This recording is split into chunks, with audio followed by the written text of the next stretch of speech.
Hi, നമ്മളപ്പോൾ deal ചെയ്തിരിക്കുന്നത് capital budgeting ആണ്. ക്യാപിറ്റൽ ബഡ്ജറ്റിംഗിൽ ഒരു ക്വസ്റ്റ്യൻ നോക്കാം. പുതിയ updated material illustration 13, page number 490 ആണ്. ജസ്റ്റ് the question read ചെയ്യാം. A company is considering two mutually exclusive projects. Project K will require an initial cash investment in machinery amounts to rupees 2,68,000. It is anticipated that machinery will have a useful life of 10 years, at the end of which its salvage value will realize 20,500. അപ്പം ഇവിടെ രണ്ട് mutually exclusive ആയിട്ടുള്ള projects ആണുള്ളത്. Mutually exclusive ആയിട്ടുള്ള project എന്ന് പറയുമ്പോൾ നമുക്ക് ഇതേപോലത്തെ ഒരു ക്വസ്റ്റ്യൻ വേറെ നമ്മൾ ഡീൽ ചെയ്തായിരുന്നു. നമുക്ക് രണ്ട് ഓപ്ഷൻസ് ക്വസ്റ്റ്യനിൽ ഉണ്ടായിരിക്കും.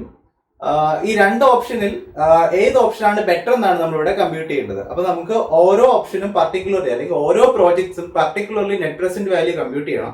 നെറ്റ് പ്രസന്റ് വാല്യൂ കമ്പ്യൂട്ട് ചെയ്തിട്ട് ഇതിൽ ബെറ്റർ അല്ലെങ്കിൽ more net present value show ചെയ്യുന്ന പ്രോജക്റ്റ് ഏതാണ്, ആ പ്രോജക്റ്റ് ആണ് നമ്മൾ അക്സെപ്റ്റ് ചെയ്യേണ്ടത്. അങ്ങനെ ഇവിടെ പ്രോജക്ട് കെ എന്ന് പറയുന്ന ഒരു പ്രോജക്റ്റിന് 2,68,000 രൂപ 2,68,000 റുപ്പീസ് ഇൻവെസ്റ്റ്മെന്റിന്റെ ആവശ്യമുണ്ട്. അത് ഒരു 10 years ലൈഫാണുള്ളത്. എക്സ്പെക്ടഡ് ലൈഫ് 10 years ആണ്. ഇത് കഴിയുമ്പോൾ 20,500 റുപ്പീസ് സാൽവേജ് വാല്യൂ ഉണ്ട്. The project will also require an additional investment in cash, sundry debtors and stock amounts to 40,000 rupees at the end of 5 years. Additional investment, അതായത് working capital അല്ലെങ്കിൽ capital current അസറ്റിന്മേൽ ഒരു 40,000 രൂപയുടെ additional ഇൻവെസ്റ്റ്മെന്റിന്റെ ആവശ്യമുണ്ട്. അതോടെ നിൽക്കട്ടെ. Then at the end of the 5 year from the commencement of the project, balancing equipment 45,000 has to be installed to make the units workable. 10 വർഷത്തെ ലൈഫാണ് ഈ പ്രോജക്റ്റിനുള്ളത്. പക്ഷേ ഈ പ്രോജക്റ്റ് സ്റ്റാർട്ട് ചെയ്ത് 5 years കഴിയുമ്പോൾ അത് കഴിഞ്ഞിട്ടുള്ള 6th year മുതൽ എഗെയിൻ ഒരു 45,000 റുപ്പീസിന്റെ ഒരു അഡീഷണൽ ഇൻവെസ്റ്റ്മെന്റ് ഉണ്ട്. വർക്കബിൾ ആയിട്ടുള്ള ഒരു യൂണിറ്റ്സ് പ്രൊഡ്യൂസ് ചെയ്യാൻ വേണ്ടിയിട്ട് അഡീഷണൽ ഇൻവെസ്റ്റ്മെന്റ് ആണത്.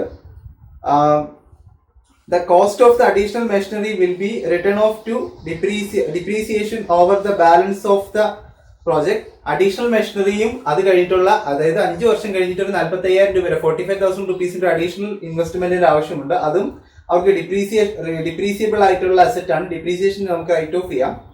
The project is expected to yield a net cash flow before depreciation of 1 lakh annually.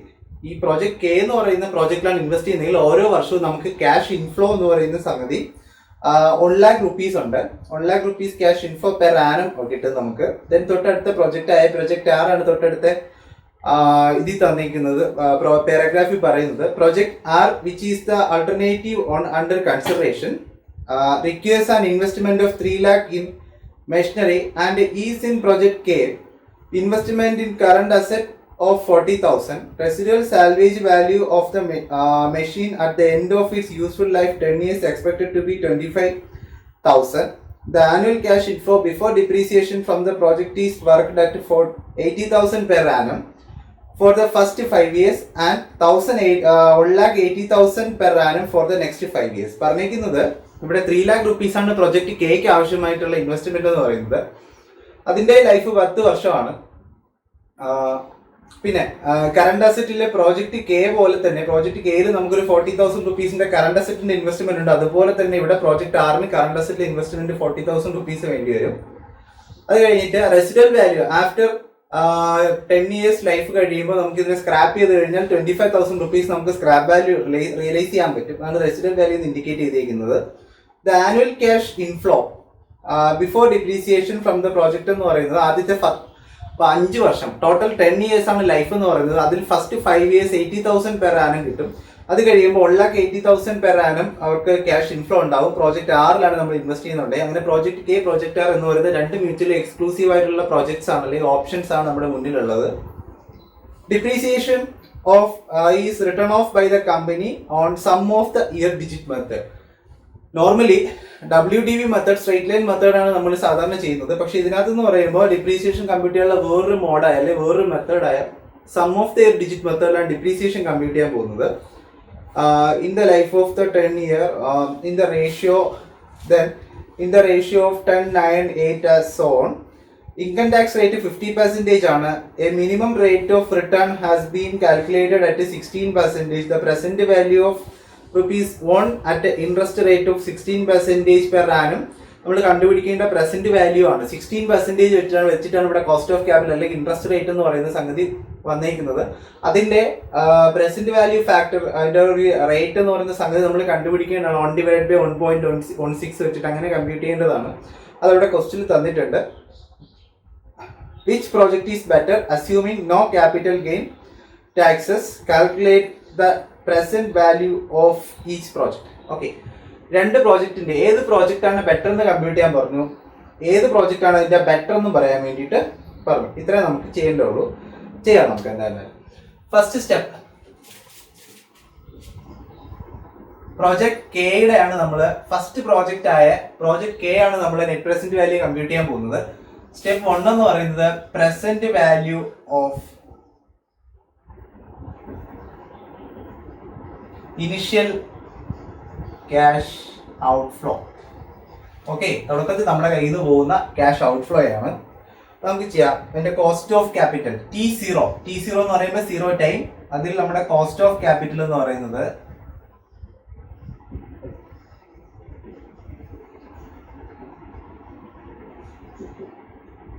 $268,000. Then നമുക്ക് ഒരു അഡീഷണൽ വർക്കിംഗ് ക്യാപിറ്റൽ തുടക്കത്തിലേ വേണം. T0 അല്ലെങ്കിൽ 0 ടൈമിൽ നമുക്ക് working capital investment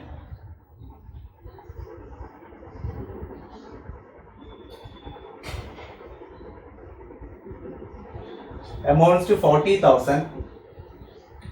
Then present value നമുക്കൊരു additional asset 5th year onwards നമുക്കൊരു additional asset investment ഉണ്ട് 45,000 റുപ്പീസിന്റെ. അപ്പോൾ T5 മുതലാണ് നമുക്കത് വേണ്ടത്. T5 അഡീഷണൽ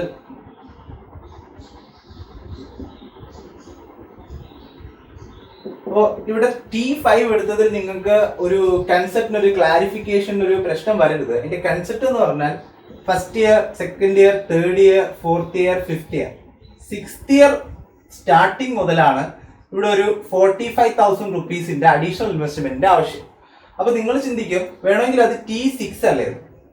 ഓക്കെ, പക്ഷെ അല്ല. T5ന്റെ എൻഡിലാണ് നമ്മൾ ഇൻവെസ്റ്റ്മെന്റ് നടത്തുന്നത്. T5 ആണ് ലാസ്റ്റ്. ഈ ഫസ്റ്റ് ഇയർ നമുക്ക് നോക്കുമ്പോൾ ഈ ഫസ്റ്റ് ഇയർ തുടങ്ങുമ്പോൾ നമുക്ക് എങ്ങനെയാണ്, ഇതിന്റെ ഓപ്പണിംഗിൽ നമ്മൾ T0 എന്ന് പറയും, അതിന്റെ ക്ലോസിംഗിൽ നമ്മൾ T1 എന്ന് പറയും. ഒരു ഇയർ കംപ്ലീറ്റ് ആയി കഴിഞ്ഞാൽ T1 നമ്മൾ അവിടെ ഇൻഡിക്കേറ്റ് ചെയ്യുന്നുള്ളൂ. അതുകൊണ്ടാണ് ഇവിടെ T0, ഇവിടെ T5. ഈ ഒരു 5th ഇയർ കംപ്ലീറ്റ് ആകുമ്പോഴാണ് നമുക്ക് ഇൻവെസ്റ്റ്മെന്റ് നടത്തേണ്ടത്. 5th ഇയറിന്റെ ക്ലോസിംഗും 6th ഇയറിന്റെ ഓപ്പണിംഗും കറക്റ്റാണ്, സെയിം വാല്യൂ ആയിരിക്കും മണി വാല്യൂ എന്ന് പറയുന്നത്. അപ്പോൾ 5th ഇയറിന്റെ ക്ലോസിംഗിൽ നമുക്ക് T5 ആണ് വരുന്നത്. അതുകൊണ്ടാണ് നമ്മൾ T5ന്റെ വാല്യൂ ഇവിടെ ഇടുന്നത്. 6th ഇയർ ഓൺവേർഡ്സ് ആണ് നമുക്ക് ആ ഒരു 45,000 റാവലിറ്റി വരുന്നെന്നുണ്ടെങ്കിലും T5 ആണ് അവിടുത്തെ കണ്ടീഷൻ. അഡീഷണൽ ഇൻവെസ്റ്റ്മെന്റ് ഒരു 45,000 റുപ്പീസ് ആണ്. അതിന്റെ ഒരു 16% ഇൻട്രസ്റ്റ് റേറ്റ് ഇവിടെ തന്നിട്ടുണ്ട്. നമുക്ക് ക്വസ്റ്റ്യനിൽ പ്രസന്റ് വാല്യൂ ഫാക്ടർ തന്നിട്ടുണ്ട്. ആദ്യത്തെ 5 വർഷത്തിൽ നമുക്ക് നോക്കാം. 1 2 3 4 5 0.48 ആണ് വരുന്നത്. 45,000 ഇൻറ്റു 0.48 പ്രസന്റ് വാല്യൂ. ഇത് ചെയ്യുമ്പോൾ നമുക്ക് 21,600 എന്ന് കിട്ടും. ടോട്ടൽ ഇനിഷ്യൽ ക്യാഷ് ഔട്ട്ഫ്ലോ എന്ന് പറയുന്നത് ഇതിന്റെ ടോട്ടൽ ആണ്. ഇതിന്റെ ടോട്ടൽ എന്ന് പറയുന്നത് 3,29,600. ഓക്കെ, ഇതാണ് അതിന്റെ ഒരു ഫസ്റ്റ് സ്റ്റെപ്പായ present value of initial cash outflow എന്ന് പറയുന്നത്. ദെൻ നമുക്ക് സെക്കൻഡ് സ്റ്റെപ്പിലോട്ട് പോവാം. ഇവിടെ സൈഡിലൊന്ന് മാർക്ക് ചെയ്യാം. എൻ്റെ ഫസ്റ്റ് സ്റ്റെപ്പ് 1ന്റെ ആൻസർ എന്ന് പറയുന്നത് step 1 3,29,600. Then step 2 present value of cash inflow. Compute ചെയ്യാം. നമുക്ക് 10 ഇയറിലെ ഇൻഫ്ലോ ആണ് തന്നിരിക്കുന്നത്. ഓരോ ഇയർ ആദ്യം കോളം ചെയ്യാം. Year first year, second year, third year, fourth year, fifth year, 6th year, 7th year, 8th year, 9th year, 10th year. Cash inflow ഓരോ വർഷവും നമ്മൾ പ്രോജക്ട് കെയിലാണ് ഇൻവെസ്റ്റ് ചെയ്യുന്നുണ്ടെങ്കിൽ 1 lakh rupees ആണ് നമുക്ക് അവിടെ ഇൻവെസ്റ്റ്മെന്റ് വരുന്നത്.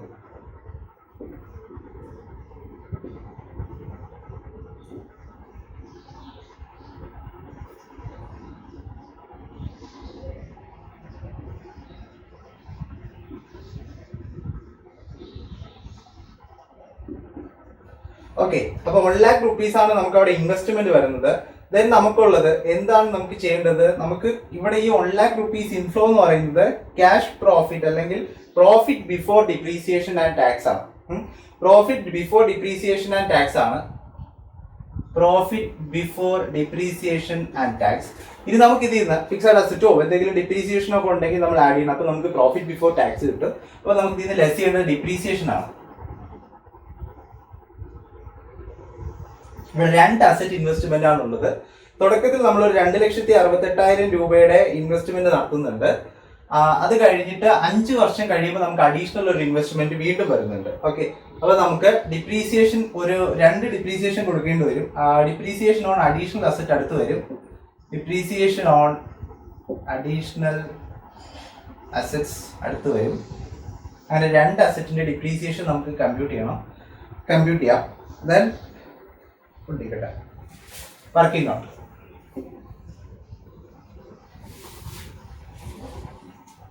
Depreciation under sum of the year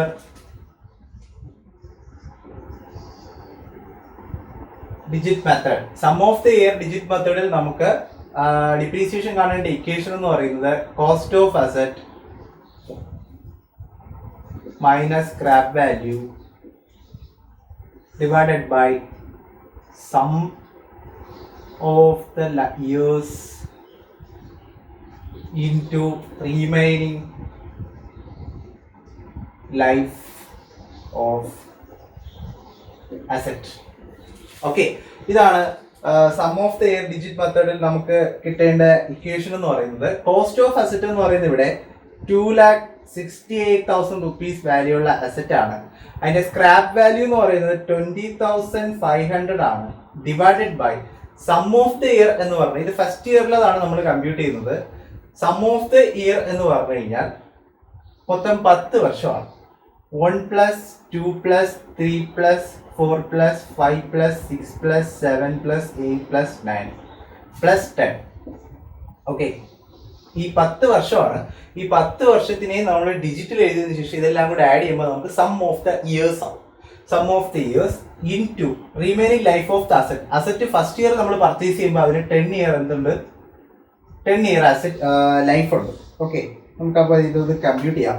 ഇത് compute ചെയ്യുമ്പോൾ 2,86,000 minus 20,500 that is 2,47,500 divide by ഇതെല്ലാം കൂടെ ആഡ് ചെയ്യുമ്പോൾ 19 10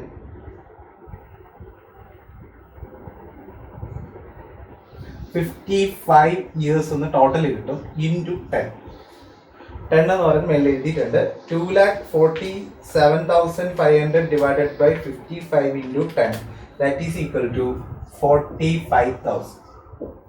ഓക്കെ, നമുക്ക് സെക്കൻഡ് ഇയറിലാവുമ്പോൾ ഇതിന്റെ ഡിഫറൻസ് എന്ന് പറയുന്നത് ഇത് തന്നെ ആയിരിക്കും വരിക. 2,47,500 ഡിവൈഡഡ് ബൈ 55 ഇയേഴ്സ് ഇൻറ്റു 9 എന്നാവും.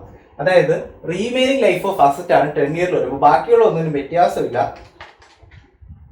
ഡിവൈഡഡ് ബൈ 55 ഇൻറ്റു 9 40,500 നമുക്ക് കിട്ടും. Third year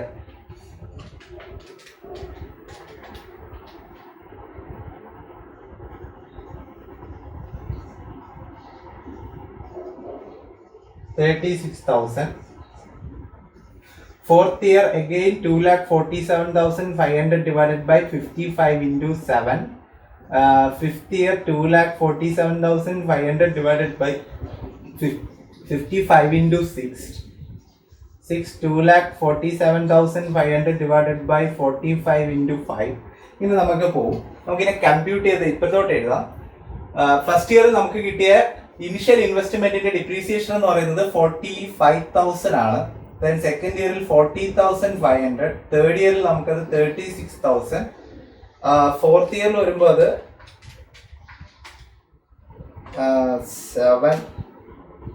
31,500, again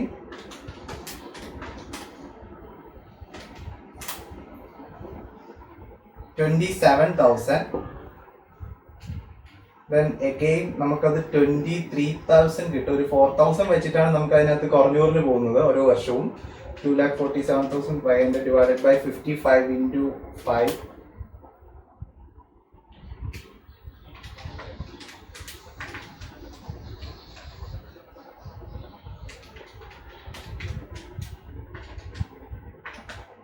$22,500. Then 2,47,500 divided by 55 into 4, 1,800. 18,000. 2,47,500 divided by 55 into 3, 13,500. 2,47,500 divided by 55 into 2, 9,000. 2,47,500 divided by 55 into 1, 4,500 will be the last answer. We need to check it out. 45,000, 40,500, 36,000, 27,000, 22,500, 18,000, 13,500, 9,000, 4,500. Okay, അപ്പോൾ sum of the year digit മെത്തേഡിൽ നമുക്ക് depreciation compute ചെയ്യേണ്ടത് ഇങ്ങനെയാണ്. പ്രശ്നം എന്ന് പറഞ്ഞു കഴിഞ്ഞാൽ നമ്മൾ ഒരു 10 years ലൈഫുള്ള ഒരു അസറ്റിന്റെ ഡിപ്രീസിയേഷൻ ആണ് കമ്പ്യൂട്ട് ചെയ്തത്.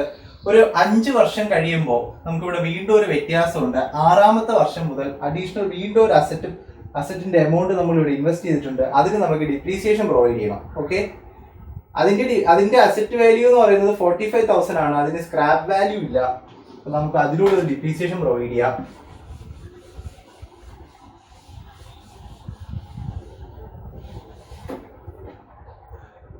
അഡീഷണൽ ഡിപ്രീസിയേഷൻ, അതായത് അഡീഷണൽ അസറ്റിന്റെ ഡിപ്രീസിയേഷൻ ആണ് നമ്മൾ പ്രൊവൈഡ് ചെയ്യാൻ പോകുന്നത്. അഡീഷണൽ അസറ്റിന്റെ വാല്യൂ എന്ന് പറയുന്നത് 45,000 റുപ്പീസ് ആണ്. അതിന് സ്ക്രാപ്പ് വാല്യൂ ഇല്ല. Divided by sum of the years എന്ന് പറയുമ്പോൾ 1 + 2 + 3 + 4 + 5, 5 വർഷത്തേതാണ് പറഞ്ഞിരിക്കുന്നത്. Into remaining life of asset 5, that is 45,000 divided by 5 + 4 + 3 + 2 + 5, 15 into 5.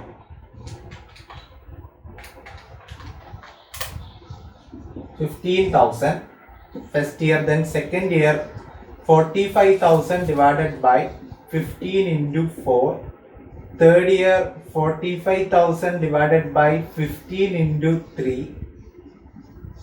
45,000 divided by 15 into 2. 45,000 divided by 15 into 1. Okay, then നമുക്ക് ആഡ് ചെയ്യാം. 15,000 കമ്പ്യൂട്ട് ചെയ്ത ആൻസർ ഇവിടെ എഴുതുന്നത് 45,000 divided by 15 into 4, then 12,000. 45,000 divided by 15 into 3, 9,000. 45,000 divided by 15 into 2, 6,000. Then 45,000 divided by 15 into 1, 3,000. ഇതാണ് എൻ്റെ total depreciation പോകുന്നത്. അത് നമ്മൾ തുടക്കത്തിൽ ഇൻവെസ്റ്റ് ചെയ്ത അസറ്റിന്റെ ഡിപ്രീസിയേഷനും ചാർജ് ചെയ്തു. അഡീഷണൽ അസറ്റ് ഇൻവെസ്റ്റ് ചെയ്തതിന്റെ ഡിപ്രീസിയേഷൻ ചാർജ് ചെയ്തു. നമുക്ക് പ്രോഫിറ്റ് ബിഫോർ ടാക്സ് കമ്പ്യൂട്ട് ചെയ്യാം. ഡിപ്രീസിയേഷൻ ആയി. പ്രോഫിറ്റ് ബിഫോർ ടാക്സ് എന്ന് പറയുമ്പോൾ എന്താണ്? ക്യാഷ് ഇൻഫ്ലോ 1 lakh റുപ്പീസ് കിടപ്പുണ്ട്. അതിൽ നമുക്ക് ഡിപ്രീസിയേഷൻ കുറച്ചതിന് ശേഷമുള്ള എമൗണ്ട് 1 lakh - 45,000. ക്യാഷ് ഇൻഫ്ലോ ഓരോ വർഷത്തെയും ക്യാഷ് ഇൻഫ്ലോ തന്നിട്ടുണ്ട്. അതിൽ നമ്മളെ കുറയ്ക്കാനുള്ള എക്സ്പെൻഡിച്ചേഴ്സ് ആയ ഡിപ്രീസിയേഷൻ കൂടെ കുറയ്ക്കുമ്പോൾ നമുക്ക് പ്രോഫിറ്റ് ബിഫോർ ടാക്സ് കിട്ടും. കുറയ്ക്കുകയാണ്. 1 lakh - 45,000, 55,000. 1 lakh - 40,500, 59,500, 59,500. 1 lakh - 36,000, 64,000. Then 1 lakh - 31,500, 68,500. 1 lakh - 27,000, 73,000. 1 lakh - 22,500, 62,500. Sorry, 1 lakh - 22,500 - 15,000. From 6th year onwards നമുക്ക് അഡീഷണൽ അസറ്റിന്റെ ഡിപ്രീസിയേഷനും കൂടെ ഉണ്ട്. അതും കൂടെ അഡ്ജസ്റ്റ് ചെയ്യുമ്പോഴാണ് 62,500. Then again 1 lakh - 18,000 - 12,000. Total 30,000 less ചെയ്യണം. 70,000 റുപ്പീസ് ഉണ്ടാവും. Then 1 lakh - 30,500 - 9,000. അതിന്റെ ഡിപ്രീസിയേഷൻ എന്ന് പറയുന്നത് അതിന്റെ പ്രോഫിറ്റ് ബിഫോർ ടാക്സ് എന്ന് പറയുന്നത് 77,500. then 1 lakh minus 9,000 minus 6,000 total 15,000 കുറയ്ക്കണം. 15,000 കുറയ്ക്കുമ്പോൾ 85,000 വരണം നമുക്ക് answer. Okay, then 1 lakh minus 4,500 minus 3,000 total 7,500 less ചെയ്യുമ്പോൾ 92,500 നമുക്ക് പ്രോഫിറ്റ് ബിഫോർ ടാക്സ് കിട്ടും. ഇനി നമുക്ക് ടാക്സ് കുറയ്ക്കാം, പ്രോഫിറ്റ് ആഫ്റ്റർ ടാക്സ് കുറയ്ക്കാം, അല്ലെങ്കിൽ ടാക്സ് കുറച്ചതിന് ശേഷമുള്ള profit after tax at 50%. 50% tax കൊടുത്തതിന് ശേഷമുള്ള പ്രോഫിറ്റ്. ഓക്കെ ആണേ. ഡിപ്രീസിയേഷൻ വർക്കിനോട്ട് ഞാൻ മാറ്റിയാണ്. Sum of the year digit മെത്തേഡിലാണ് നമുക്ക് ഇതിനകത്ത് ഡിപ്രീസിയേഷൻ ചെയ്യുക എന്നുള്ള ഒരൊറ്റ റീസൺ കൊണ്ടാണ് ഞാൻ ഈ കണക്ക് ചൂസ് ചെയ്തത്. കാരണം കുറച്ച് ആൾക്കാർക്കെങ്കിലും അത് കൺഫ്യൂഷൻ ഉണ്ടായിരിക്കും, sum of the year digit മെത്തേഡിൽ എങ്ങനെയാണ് ഡിപ്രീസിയേഷൻ വരുന്നതെന്ന്. ദെൻ നമുക്ക് profit after tax. Profit after tax എന്ന് പറയുമ്പോൾ നമുക്ക് പ്രോഫിറ്റ് ബിഫോർ ടാക്സ് വന്നിട്ടുണ്ട്, ഇതിന്റെ 0.5% ആണ്. അതിപ്പോൾ ഇതിന്റെ പകുതി 50% ടാക്സ് കൊടുത്തതിന് ശേഷമുള്ളതാണ്. അപ്പോൾ ഇതിന്റെ 50% എടുക്കുമ്പോൾ നമുക്ക് 27,500, 29,750, 32,000, 34,250, 36,500, then 31,250, 35,000, then 38,750, then 42,500, 46,250. Okay, then നമുക്ക് cash inflow after tax compute ചെയ്യാം. Cash inflow after tax, CIAT. Cash inflow after tax compute ചെയ്യാനുള്ള ഇക്വേഷൻ നിങ്ങൾക്ക് ഞാൻ പറഞ്ഞു തന്നിട്ടുണ്ട്. Cash inflow after tax equal to profit after tax plus non cash expenses ആയ depreciation കൂടെ add ചെയ്ത് കൊടുക്കണം. ഓക്കെ, അപ്പൊ നമുക്ക് പ്രോഫിറ്റ് ആഫ്റ്റർ ടാക്സ് കിടപ്പുണ്ട്, പ്ലസ് നോൺ ക്യാഷ് എക്സ്പെൻഡിച്ചർ ആയ ഡിപ്രീസിയേഷനും കൂടെ ആഡ് ചെയ്യുന്നു. അപ്പോൾ 45,000 പ്ലസ് 27,500 ദാറ്റ് ഈസ് 72,500. ഒന്ന് കമ്പ്യൂട്ട് ചെയ്ത് എഴുതാം.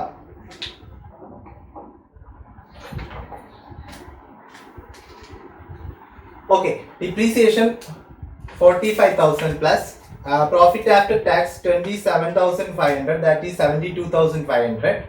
Then second year 40,500 plus 29,750, that is 70,250. Then 36,000 plus 32,000, that is 68,000. Then again 31,500 plus 34,250, that is 65,750. Then 27,000 plus 36,500, that is 63,500. Then 22,500 plus 31,250, that is 53,750. Then 35,000 plus 18,000, that is 53,000. Then 38,750 plus 13,500, that is 52,250. Then 42,500 plus 9,000, that is 51,500. Sorry, ഒരു mistake പറ്റി. ഇവിടെ ഒരു additional depreciation ഉണ്ട്, അത് ഞാൻ എടുത്തില്ല. ഒരു 6th year onwards ഞാൻ ഒന്നുകൂടെ റിപ്പീറ്റ് ചെയ്യാണ്. 6th ഇയർ മുതൽ നമുക്കൊരു അഡീഷണൽ ഡിപ്രീസിയേഷൻ ഉണ്ട്. അവിടെ എത്തുമ്പോൾ പ്രോഫിറ്റ് ആഫ്റ്റർ ടാക്സ് ആയ 31,250 plus 15,000 additional depreciation plus normal ഉള്ള ഡിപ്രീസിയേഷൻ 22,500, അങ്ങനെ നമുക്ക് 68,750 റുപ്പീസ് ആയിരിക്കും ക്യാഷ് ഇൻഫ്ലോ ആഫ്റ്റർ ടാക്സ് എന്ന് പറയുന്നത്. Again 35,000 plus 12,000 additional depreciation on asset plus 18,000, there 65,000 will be the cash inflow after tax. Then 38,750 plus 9,000 plus 13,500, that is equal to 61,250. Then 42,500 plus 6,000 plus 9,000, that is 57,500. 46,250 plus 3,000 plus 4,500, that is 53,750. ഇതാണത്. നമുക്ക് answer ശരിയാണോ നോക്കാം. 53,700, 750, 55,000, 7,500, 61,250, then 65,000, 68,750, 63,500, 65,750, 68,072,50,72,500. Okay, കറക്റ്റാണ്. ഇനി നമുക്ക് ചെയ്യേണ്ടത് simple ആണ്. നമുക്കൊരു 16% ആണ് ഇവിടുത്തെ ഇൻട്രസ്റ്റ് റേറ്റ് വരുന്നത്. ആ ഇൻട്രസ്റ്റ് റേറ്റിന്റെ പ്രസന്റ് വാല്യൂ നമുക്കാണ്. നമുക്കിവിടെ വേണ്ടത് ക്യാഷ് ഇൻഫ്ലോ ആഫ്റ്റർ ടാക്സ് ഉണ്ട്. നമുക്ക് present value of cash inflow after tax ആണ് നമുക്ക് വേണ്ടത്. അപ്പൊ പി വി ഫാക്ടർ അറ്റ് 16%. ക്വസ്റ്റ്യന് തന്നിട്ടുണ്ട് പി വി ഫാക്ടർ എന്ന് പറയുന്നത്. നമുക്ക് 16%ന്റെ പി വി ഫാക്ടർ 1/1.16 ചെയ്യാം. എന്നിട്ട് അതിന്റെ 2 തവണ ഇൻറ്റു അടിച്ചിട്ട് ഈക്വൽ ടു അടിക്കുമ്പോൾ നമുക്ക് കാൽക്കുലേറ്ററിൽ ഓരോ വർഷത്തെ ഇങ്ങനെ ജനറേറ്റ് ചെയ്ത് വന്നുകൊണ്ടേയിരിക്കും. അത് നമുക്ക് എടുക്കുമ്പോൾ റൗണ്ടഡ് ഓഫ് ഫിഗറിൽ ചിലപ്പോൾ ചെറിയ വ്യത്യാസം വരാം. പക്ഷേ ഇൻ കേസ് നിങ്ങൾക്ക് ക്വസ്റ്റ്യനിൽ പ്രസന്റ് വാല്യൂ ഫാക്ടറിന്റെ എമൗണ്ട്സ് തന്നിട്ടുണ്ടെങ്കിൽ നിങ്ങൾ ഉറപ്പായിട്ടും അതിട്ടേ ആൻസർ ചെയ്യാവും. ഓക്കെ, കാര്യം നിങ്ങൾക്ക് എക്സാമിന് വരുന്ന ആൻസർ കീനകത്ത് എക്സാക്ട് ഫിഗർ ആയിട്ടുള്ള ഇത് വെച്ചിട്ട് കമ്പ്യൂട്ട് ചെയ്തിരിക്കുന്നതായിരിക്കും അവർ പ്രിപ്പയർ ചെയ്ത് വെക്കുന്നത്. അപ്പോൾ നിങ്ങൾ നമുക്ക് സാധാരണഗതിയിൽ 16% ഇൻട്രസ്റ്റ് റേറ്റ് എന്നോ കോസ്റ്റ് ഓഫ് ക്യാപിറ്റൽ എന്നോ എക്സ്പെക്ടഡ് റിട്ടേൺ എന്നോ തന്നിരുന്നെങ്കിൽ നമ്മൾ എന്ത് ചെയ്യും? നോർമലി 1/1.16, രണ്ടാമത്തെ വർഷത്തിൽ 1/1.16 ദി ഹോൾ റൈസ് ടു 2, മൂന്നാമത്തെ വർഷത്തിൽ 1/1.16 ദി ഹോൾ റൈസ് ടു 3, നാലാമത്തെ വർഷത്തിൽ 1.16 ദി ഹോൾ റൈസ് ടു 4. ഈ സാധനം ചെയ്തിട്ട് നമുക്ക് ഇത് കിട്ടുന്ന ആൻസർ നമ്മൾ എടുത്തന്നെ. പക്ഷെ ഇത് ക്വസ്റ്റ്യനിൽ ഡയറക്റ്റ് ആയിട്ട് തന്നിട്ടുണ്ട്. സ്വാഭാവികമായിട്ടും പോയിന്റ് കഴിഞ്ഞ് 2 ഡിജിറ്റ് തന്നിട്ടുണ്ട്. ഉറപ്പായിട്ടും അതപ്പോൾ റൗണ്ട് ചെയ്ത് അവർ എഴുതിയിരിക്കുന്നതായിരിക്കും നോർമലി. നമ്മൾ അതിട്ട് ചെയ്താൽ മതി ക്വസ്റ്റ്യനിൽ അത് തന്നിട്ടുണ്ടെങ്കിൽ. ഓക്കെ, അതുകൊണ്ട് ഞാൻ ആ ഫിഗേഴ്സ് ഇട്ട് തന്നെ ചെയ്യുന്നു. 0.86, 0.74. അപ്പൊ നമുക്ക് പ്രസന്റ് വാല്യൂ ഓഫ് ക്യാഷ് ഇൻഫ്ലോയുടെ കാണാം. 72,500 ഇൻറ്റു 0.86 ചെയ്യുമ്പോൾ 62,350 കിട്ടും. 70,250 ഇൻറ്റു 0.74 ചെയ്യുമ്പോൾ നമുക്ക് 51,985 കിട്ടണം. 68,000 ഇൻറ്റു 0.64 ചെയ്യുമ്പോൾ 43,250 ചെയ്യണം. 65,750 ഇൻറ്റു 0.55 ചെയ്യുമ്പോൾ നമുക്ക് 36,163 ചെയ്യണം. 63,500 ഇൻറ്റു 0.48 ചെയ്യുമ്പോൾ നമുക്ക് 30,480 ചെയ്യണം. 68,750 ഇൻറ്റു 0.41 ചെയ്യുമ്പോൾ നമുക്ക് 28,188 ചെയ്യണം. 65,000 ഇൻറ്റു 0.35 ചെയ്യുമ്പോൾ നമുക്ക് 22,750 ചെയ്യണം. 61,250 ഇൻറ്റു 0.30 ചെയ്യുമ്പോൾ നമുക്ക് 18,375 ചെയ്യണം കിട്ടും. ദെൻ 57,500 ഇൻറ്റു 0.26 ചെയ്യുമ്പോൾ നമുക്ക് 14,950 കിട്ടും. ദെൻ 53,750 ഇൻറ്റു 0.23 ചെയ്യുമ്പോൾ നമുക്ക് 12,363 ചെയ്യും. ഇതിന്റെ ടോട്ടലാണ് നമുക്ക് എന്തെന്ന് പറയുന്നത് present value of cash inflow നമുക്ക് ആവശ്യം. Present value of cash inflow ഇതെല്ലാം കൂടെ ആഡ് ചെയ്യുമ്പോൾ 3,21,123 കിട്ടും. ഇതാണ് നമുക്കിവിടെ ഫൈനൽ ആൻസർ. സെക്കൻഡ് സ്റ്റെപ്പിൽ നമുക്ക് കിട്ടേണ്ട ഫൈനൽ ആൻസർ എന്ന് പറയുന്നത്. ഓക്കെ, എന്നിട്ട് നമുക്ക് അടുത്ത് ചെയ്യേണ്ടത് തേർഡ് സ്റ്റെപ്പ് ചെയ്യാം. തേർഡ് റെഡിയാണ്. തേർഡ് സ്റ്റെപ്പ് എന്ന് പറയുന്നത് നമുക്കിവിടെ ഫസ്റ്റ് സ്റ്റെപ്പിലെ ആൻസർ ഞാൻ മാർക്ക് ചെയ്തു. സെക്കൻഡ് സ്റ്റെപ്പിലെ ടോട്ടൽ ഫൈനൽ ആൻസർ ആണ് നമുക്ക് വേണ്ടത്. അതിനെ ഞാൻ മാർക്ക് ചെയ്യാൻ പോകുന്നു. സ്റ്റെപ്പ് 1 കഴിഞ്ഞിട്ട് അടുത്ത step 2 3,21,123. Then step 3.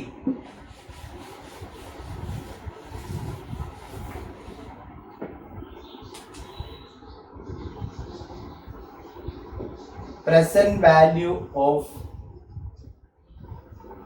terminal cash inflow. Okay, project K നമുക്ക് present value of terminal cash inflow compute ചെയ്യാം. നമുക്ക് റിയലൈസബിൾ വാല്യൂ അല്ലെങ്കിൽ സ്ക്രാപ്പ് വാല്യൂ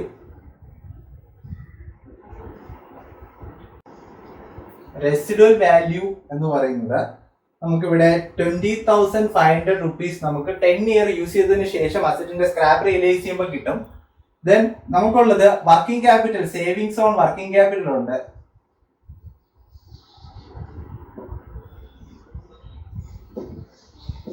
ഒരു 40,000 റുപ്പീസ് പ്രോജക്റ്റ് കെ ആണെങ്കിലും പ്രോജക്റ്റ് ആറിനാണെന്നുണ്ടെങ്കിൽ നമുക്ക് എന്തുണ്ട്, ഒരു working capital investment per annum വരും. അങ്ങനെ 60,500 റുപ്പീസ് ആണ് നമുക്ക് ടോട്ടൽ സേവിങ്സ് വരുന്നത്. ഇതിന്റെ പി വി കണ്ടുപിടിക്കണം. Present value of terminal cash inflow equal to 60,500 into 10 ഇയറിലാണ്. ആഫ്റ്റർ 10 ഇയർ ആണ് നമുക്ക് ഈ പറഞ്ഞിരിക്കുന്ന 20,500 40,000 റുപ്പീസ് നമുക്ക് കിട്ടുന്നത്. 20,500 നമുക്ക് സ്ക്രാപ്പ് വാല്യൂ ആയിട്ട് കിട്ടും. 40,000 എന്ന് പറയുന്നത് നമ്മൾ സ്പെൻഡ് ചെയ്തുകൊണ്ടിരിക്കുന്ന എമൗണ്ട് ആയ വർക്കിംഗ് ക്യാപിറ്റൽ ഇൻവെസ്റ്റ്മെന്റ് സേവിങ്സ് ആണ്. അത് നമുക്ക് ഇൻഫ്ലോ ആയിട്ടാണ് ഇവിടെ ട്രീറ്റ് ചെയ്യേണ്ടത്. അങ്ങനെ ടോട്ടൽ 60,500 ആഫ്റ്റർ 10 ഇയർ ആണ് കിട്ടുന്നത്. 10 വർഷങ്ങളുള്ള കഴിഞ്ഞിട്ടുള്ള 60,500 രൂപയ്ക്ക് ഇന്നേ ദിവസം T1 ഇതിന്റെ വാല്യൂ എത്രയാണ് നമ്മൾ കമ്പ്യൂട്ട് ചെയ്യണം. അപ്പൊ 10 വർഷത്തിന് ശേഷമുള്ള 16% ഇൻട്രസ്റ്റ് റേറ്റിന്റെ PV ഫാക്ടർ എടുത്ത് നമുക്ക് ഇതിന് ഇൻഡ്യൂ ചെയ്യുമ്പോൾ അന്നത്തെ വിലയായി. ഓക്കെ, ക്വസ്റ്റ്യനിൽ തന്നിട്ടുണ്ട് 10ാമത്തെ വർഷമുള്ള PV വാല്യൂ എന്ന് പറയുന്നത് 0.23 ആണ്. ഏറ്റവും അവസാനം തന്നിട്ടുണ്ട് 0.23 ആണ്. 10 വർഷത്തെ 1 to 10 10 വർഷത്തെ കണ്ടിന്യൂസ്ലി ഉള്ള present value factor for ₹1 at 16% എന്നും പറഞ്ഞിട്ട് 10 നമ്പേഴ്സ് തന്നിട്ടുണ്ട്. നമ്മൾ തൊട്ട് മുന്നേ PV വാല്യൂ എന്ന് പറഞ്ഞിട്ട് ചെയ്തു. അങ്ങനെ 10ാമത്തെ വർഷത്തെ PV വാല്യൂ എന്ന് പറയുന്നത് 0.23 ആണ്. ഇത് രണ്ടും കൂടെ നമുക്ക് ഇൻഡ്യൂ ചെയ്യുമ്പോഴാണ് ഇന്നത്തെ 60,500ന് 10 ഇയേഴ്സ് കഴിയുമ്പോൾ ഉള്ള വാല്യൂ എത്ര നമുക്ക് കിട്ടുന്നത്. അപ്പൊ ഇൻറ്റു 0.23 ചെയ്യുമ്പോൾ നമുക്ക് കിട്ടുന്ന ആൻസർ എന്ന് പറയുന്നത് 13,915 ആണ്. ഓക്കെ, അപ്പൊ തേർഡ് സ്റ്റെപ്പിൽ ആൻസർ ആയി. ഇതാണ് തേർഡ് സ്റ്റെപ്പിൽ ആൻസർ എന്ന് പറയുന്നത്. ദെൻ ഫസ്റ്റ് സ്റ്റെപ്പിൽ ആൻസർ ഉണ്ട്, സെക്കൻഡ് സ്റ്റെപ്പിൽ ആൻസർ ഉണ്ട്, തേർഡ് സ്റ്റെപ്പിൽ ആൻസർ ഉണ്ട്. ദെൻ സ്റ്റെപ്പ് 4 എന്ന് പറയുന്നത് നെറ്റ് പ്രസന്റ് വാല്യൂ ആണ്. Net present value equal to present value of cash inflow minus cash outflow that is equal to present step 2 + 3 minus step 4 ആണ്. Step 2 എന്ന് പറയുന്നത് എത്രയാണ്? അതിന്റെ ആൻസർ നമ്മൾ മേളിൽ എഴുതിയിട്ടുണ്ട്. 3,21,123 പ്ലസ് സ്റ്റെപ്പ് 3 എന്ന് പറയുന്നത് 13,950. സ്റ്റെപ്പ് 2 സ്റ്റെപ്പ് 3 നമ്മൾ ക്യാഷ് ഇൻഫ്ലോ ജനറേറ്റ് ചെയ്യുന്നത്. പിന്നെ സ്റ്റെപ്പ് 4 എന്ന് പറയുന്നത് 3,29,600 ആണ്. ഇത്രയും നമുക്ക് അഡ്ജസ്റ്റ് ചെയ്യണം. ഇത്രയും നമുക്ക് അഡ്ജസ്റ്റ് ചെയ്യുമ്പോൾ നമുക്ക് ഫൈനൽ കിട്ടുന്ന ആൻസർ എന്ന് പറയുന്നത് നമുക്കൊന്ന് ചെയ്തു നോക്കാം.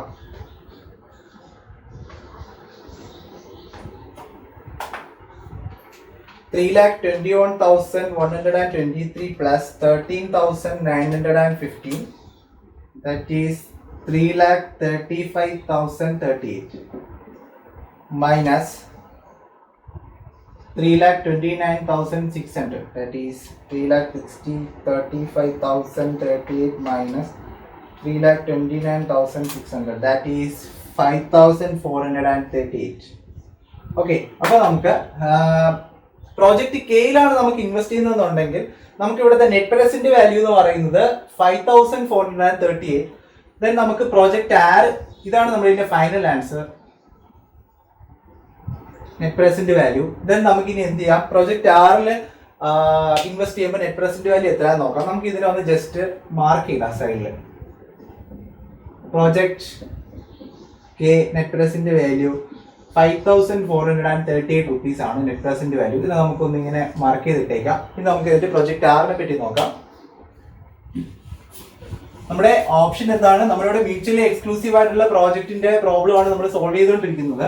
ഇപ്പൊ പ്രോജക്ട് കെയും പ്രോജക്ട് ആറും ഉണ്ട്. പ്രോജക്ട് കെയുടെ നെറ്റ് പ്രസന്റ് വാല്യൂ ആണ് നമ്മളിവിടെ എടുത്തത്. ഇത് നമുക്ക് പ്രോജക്ട് ആറിന് നെറ്റ് പ്രസന്റ് വാല്യൂ എടുക്കണം. എന്നിട്ട് ഇത് രണ്ടിൽ ഏതിനാണോ നെറ്റ് പ്രസന്റ് വാല്യൂ കൂടുതൽ കാണിക്കുന്നത് അതായിരിക്കും അക്സെപ്റ്റ് ചെയ്യേണ്ടത്. Okay, then project R.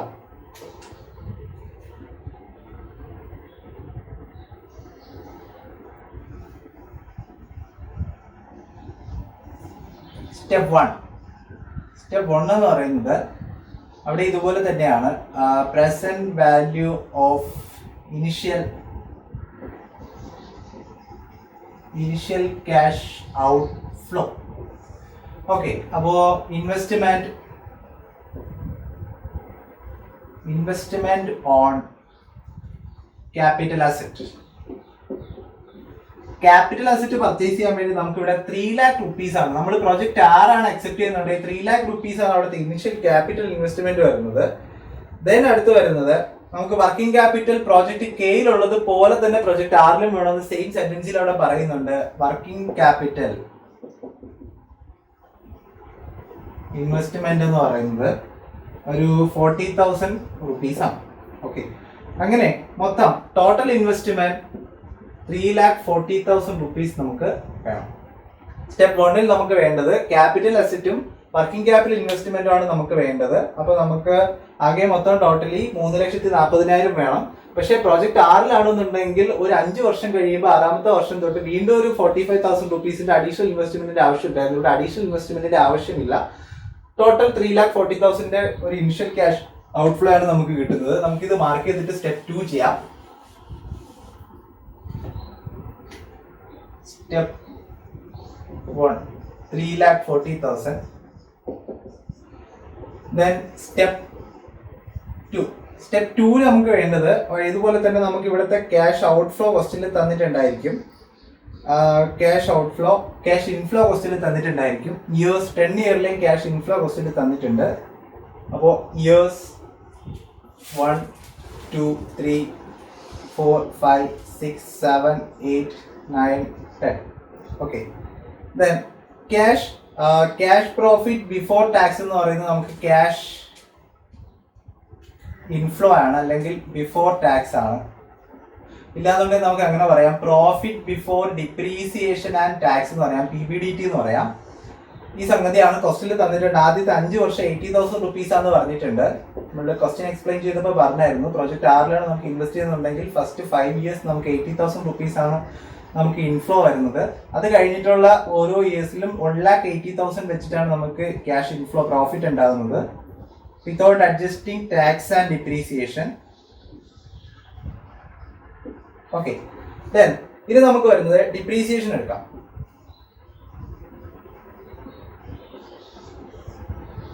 Depreciation നമുക്ക് കമ്പ്യൂട്ട് ചെയ്യണം. ഡിപ്രീസിയേഷൻ നമുക്ക്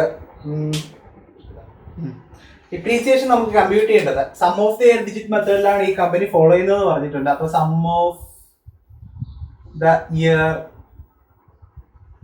ഡിജിറ്റ് മെത്തേഡ് ഡിപ്രീസിയേഷൻ എന്ന് പറയുന്നത് ഇക്വേഷൻ നമുക്ക് തൊട്ട് മുന്നേ പറഞ്ഞു, cost of asset minus scrap divided by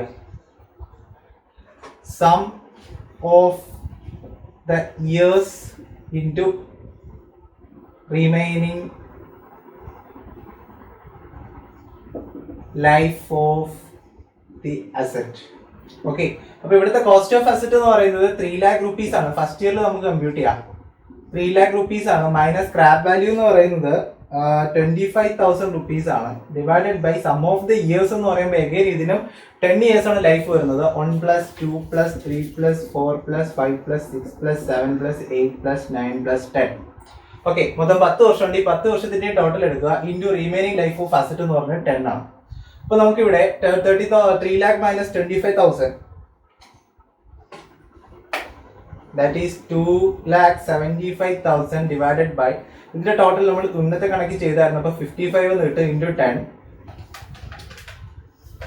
2,75,000 divided by 55 into 10.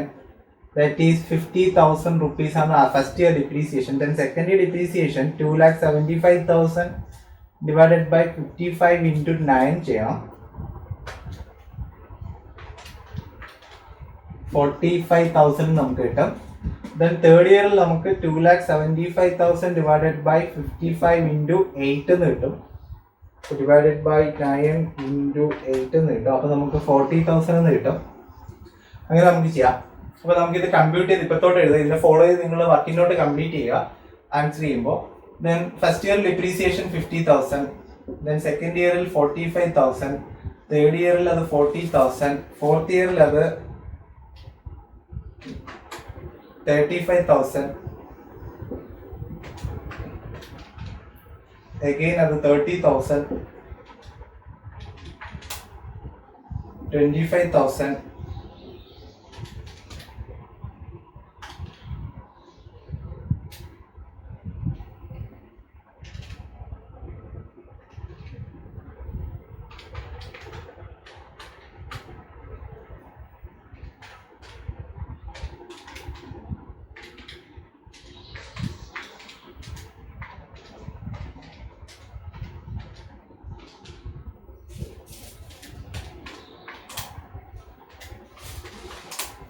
$20,000, divided by 5 into 4.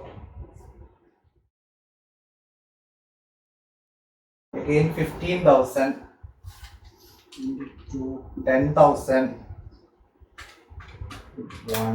5,000. And depreciation പോകുന്നത് ഡിപ്രീസിയേഷൻ നിങ്ങൾ വർക്കിംഗ് നോട്ട് കംപ്ലീറ്റ് ചെയ്യുക. തേർഡ് ഇയർ വരെ ഡിപ്രീസിയേഷൻ വർക്കിംഗ് നോട്ട് വെച്ചിട്ടുള്ളൂ. ദെൻ നമുക്ക് പ്രോഫിറ്റ് ബിഫോർ ടാക്സ് കിട്ടും, PBT, പ്രോഫിറ്റ് ബിഫോർ ടാക്സ് കിട്ടും. Profit before tax എന്ന് പറയുമ്പോൾ ഈ പറഞ്ഞിരിക്കുന്ന ഇൻഫ്ലോയിൽ നിന്ന് നമുക്ക് ഡിപ്രീസിയേഷൻ ലെസ് ചെയ്യുമ്പോൾ നമുക്ക് പ്രോഫിറ്റ് ബിഫോർ ടാക്സ് കിട്ടും. 80,000 മൈനസ് 50,000 നമുക്ക് 30,000 ഉണ്ട്. ദെൻ അഗെയിൻ അത് കഴിഞ്ഞിട്ട് ഒരു 35,000 വരെ, 80,000 മൈനസ് 45, ദെൻ 40,000, ദെൻ നമുക്ക് 45,000. ക്യാഷ് ഇൻഫ്ലോ ആദ്യത്തെ 5 വർഷം 80,000 ആണ്, അതിൽ നിന്ന് ഡിപ്രീസിയേഷൻ ലെസ് ചെയ്താൽ മതി. ദെൻ 50,000, ദെൻ നമുക്ക് 1,55,000, ദെൻ നമുക്ക് 1,60,000 കിട്ടും. ദെൻ നമുക്ക് 1,65,000, 1,70,000, 1,75,000. ഓക്കെ, ഇതാണ് പ്രോഫിറ്റ് ബിഫോർ ടാക്സ് എന്ന് പറയുന്നത്. പ്രോഫിറ്റ് ബിഫോർ ടാക്സ് ആയി നമുക്ക് പ്രോഫിറ്റ് ആഫ്റ്റർ ടാക്സ് ചെയ്യണം. ഈ പ്രോഫിറ്റ് ബിഫോർ ടാക്സ് ചെയ്ത് ടാക്സ് എമൗണ്ട് എലമെന്റ് കുറയ്ക്കുമ്പോൾ നമുക്ക് പ്രോഫിറ്റ് ആഫ്റ്റർ ടാക്സ് കിട്ടും, PAT. Profit after tax at 50%.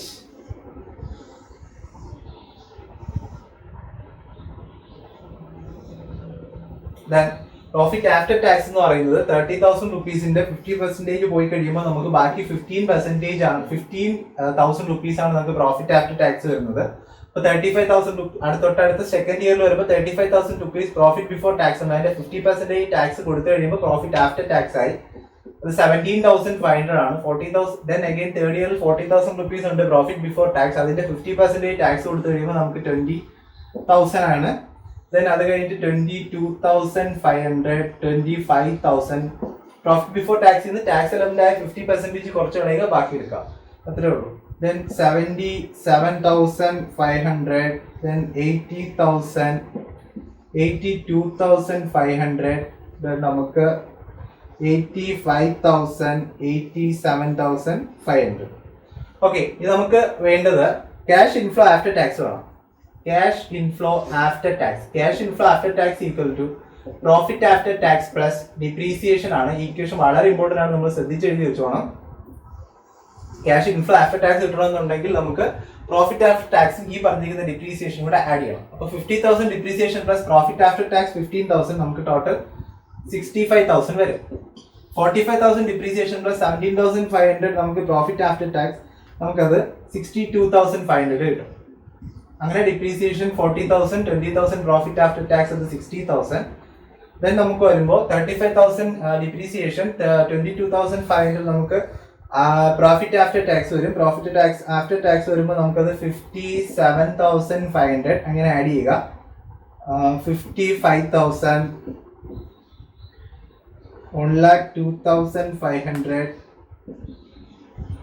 1 lakh, then 97,500, then 95,000, then last figure 92,500. അപ്പോൾ നമുക്ക് ക്യാഷ് ഇൻഫ്ലോ ആഫ്റ്റർ ടാക്സ് കിട്ടും. ഈ പറഞ്ഞ ഡിപ്രീസിയേഷൻ്റെ എമൗണ്ടും പ്രോഫിറ്റ് ആഫ്റ്റർ ടാക്സും കൂടെ കൂട്ടി എഴുതിയാൽ മതി, ക്യാഷ് ഇൻഫ്ലോ ആഫ്റ്റർ ടാക്സ് കിട്ടും. നമുക്കിനി വേണ്ടത് എന്താണ്?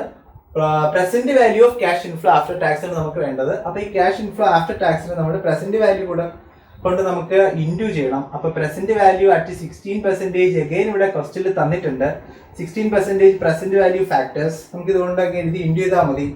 0.86, 0.74, 0.64, 0.55, 0.48, 0.41, 0.35, 0.30, 0.26, 0.23.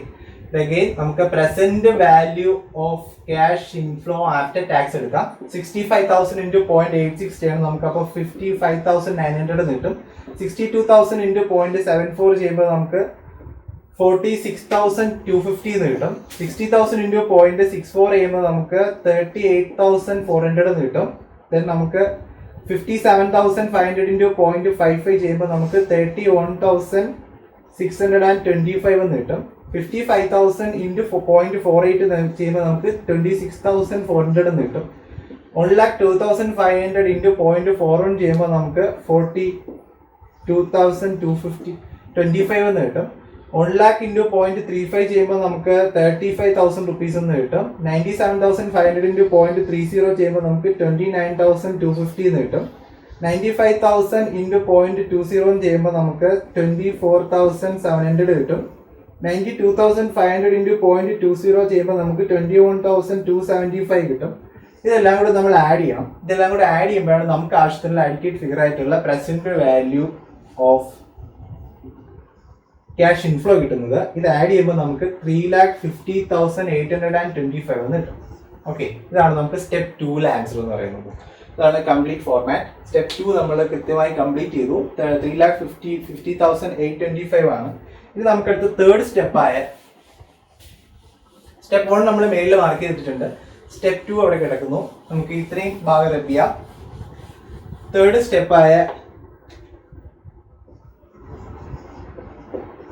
Present value of terminal cash inflow ചെയ്യാം. ഇതിനകത്ത് നമുക്ക് വരുന്നത്, നമുക്ക് തേർഡ് സ്റ്റെപ്പിൽ നമുക്ക് വരുന്ന ഒരു സ്ക്രാപ്പ് വാല്യൂ ഉണ്ട്.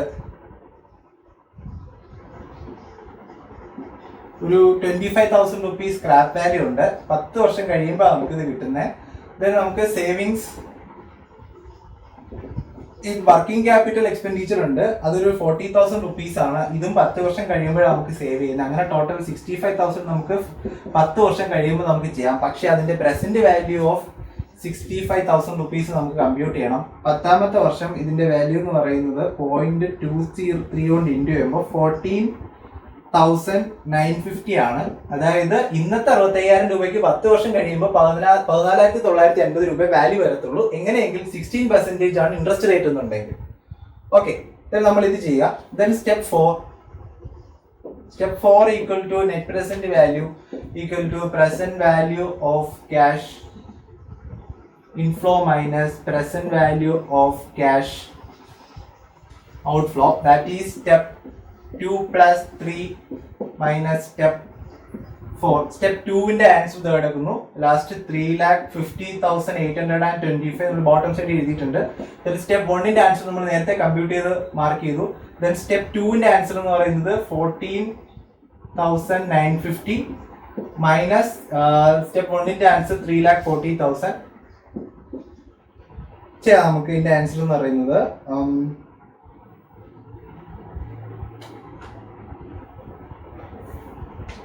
3,50,825 plus 14,950, then 3,65,775 minus 3,40,000, then that is 25,775. ഇതാണ് ഫൈനൽ ആൻസർ എന്ന് പറയുന്നത്. ഓക്കെ, അപ്പം 25,775 കിട്ടി. പ്രോജക്ട് കെയിലാണ് നമ്മൾ ഇൻവെസ്റ്റ് ചെയ്തിരുന്നെങ്കിൽ നമ്മുടെ നെറ്റ് പ്രസന്റ് വാല്യൂ എന്ന് പറയുന്നത് 5,438 ഉള്ളൂ. പക്ഷേ പ്രോജക്ട് 6ലാണ് നമ്മൾ ഇൻവെസ്റ്റ് ചെയ്ത്, സെക്കൻഡ് ഓപ്ഷൻ ആണ് നമ്മൾ ഇൻവെസ്റ്റ് ചെയ്യുന്നതെന്നുണ്ടെങ്കിൽ 25,775 rupees നമുക്ക് നെറ്റ് പ്രസന്റ് വാല്യൂ ഉണ്ട്. അപ്പോൾ നമുക്ക് എങ്ങനെയാണ് മ്യൂച്വലി എക്സ്ക്ലൂസീവ് ആയിട്ടുള്ള പ്രോജക്ട്സ് നമ്മൾ കമ്പയർ ചെയ്യുമ്പോൾ നെറ്റ് പ്രസന്റ് വാല്യൂ വെച്ചിട്ട് കമ്പയർ ചെയ്യുമ്പോൾ ഏതിനാണോ കൂടുതൽ ഹയർ നെറ്റ് പ്രസന്റ് വാല്യൂ ഉള്ളത് അതായിരിക്കും മോസ്റ്റ് പ്രോഫിറ്റബിൾ ആയിട്ടുള്ള പ്രോജക്ട് എന്ന് പറയുന്നത്. So decision here, project R has higher NPV, net present value, so it is advisable to invest on project R. Okay, ഇതാണ് നമ്മുടെ പ്രോജക്റ്റ് ആറിൽ ഇൻവെസ്റ്റ് ചെയ്യാനുള്ള ഡിസിഷൻ ആണ്. ഇപ്പോഴാണ് നമുക്ക് ഫൈനൽ ആൻസർ ആകുന്നത്. ഈ ആൻസർ കംപ്ലീറ്റ് ആകുന്നത്. Okay, thank you.